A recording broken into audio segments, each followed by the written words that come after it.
The worst situation to end up in as a real estate investor is owning a money pit. The type of property where you keep dumping money into it, but something comes up every month and you never actually end up making a profit. So in this video, part 2 of how to reduce the risk of real estate investing, we're going over how to avoid having a negative cash flowing investment. Let's start by talking about verifying all income and expenses before the end of the negotiation period. So when you're underwriting a property to determine if it has the ability to cash flow or not, you are not going to be able to get the exact numbers on the income and expenses of the investment. Before you make your offer, you will most likely have to estimate your rental income, insurance, and rehab costs. So I always recommend adding a 10-day as-is inspection contingency in your offer to verify these numbers. During this 10-day window, you should have your contractor give you written bids on all the work that needs to be done. Talk to your insurance agent to give you an exact quote for the property you have under contract, as well as talking to a property manager to confirm your rent estimate was accurate, and they are very confident it can rent at that amount quickly. If your rent estimate was inaccurately high or any quotes you received were more expensive than you planned for during your original underwriting, you now need to underwrite the property again with these new verified numbers. If you come to the conclusion that the property can no longer cash flow enough to achieve your desired return, and as long as it hasn't been 10 days since the seller accepted your offer, you need to renegotiate with them. Inform them that after verifying all your income and expenses, you need the price to be lowered. Your new offer would be whatever price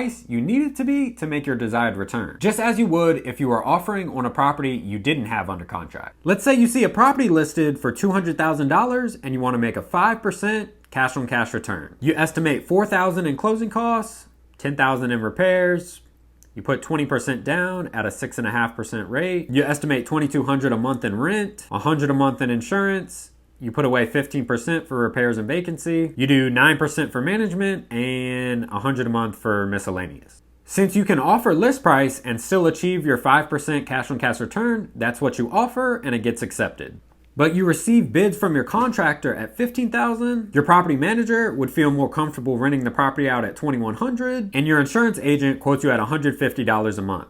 Those three would bring your cash on cash return down to 2.5%. And since it's an as-is inspection, you can only renegotiate the price. Now, to achieve the same 5% cash on cash return, you need the purchase price to be lowered to $179,000. So before the 10 days is up, you have to negotiate with the seller to lower the price. If they do not agree and would rather relist the property, you can walk away with your earnest money deposit. The seller doesn't have the option of backing out. They can just deny your request to lower the price. This is obviously not the best case scenario, because you will have to spend time looking at the property and possibly paying an inspector. But this is always a good backup plan if you are not conservative enough with your initial estimate. Which brings me to the next way to avoid having negative cash flow. Always be conservative with your underwriting and put money away for vacancy and repairs. Assume rent will be lower than expected and expenses will be higher. Like I said in part 1, put at least 15% of the rent away every month on top of your reserves for whenever you need to pay for vacancy and repairs. The third way to mitigate having a cash flow issue in real estate is to put more money down if you have to. I know pretty much everyone wants to maximize their leverage by putting the least amount down, but if the numbers are not working with 20% down, consider putting a larger down payment to make it easier to cash flow. Especially nowadays with higher rates, putting more money down can really open up your buy box. Because most lenders will give you a lower interest rate if you decide to go with a larger down payment. Just because you have to put more money down doesn't mean you still aren't utilizing leverage in real estate. Even in the worst case scenario,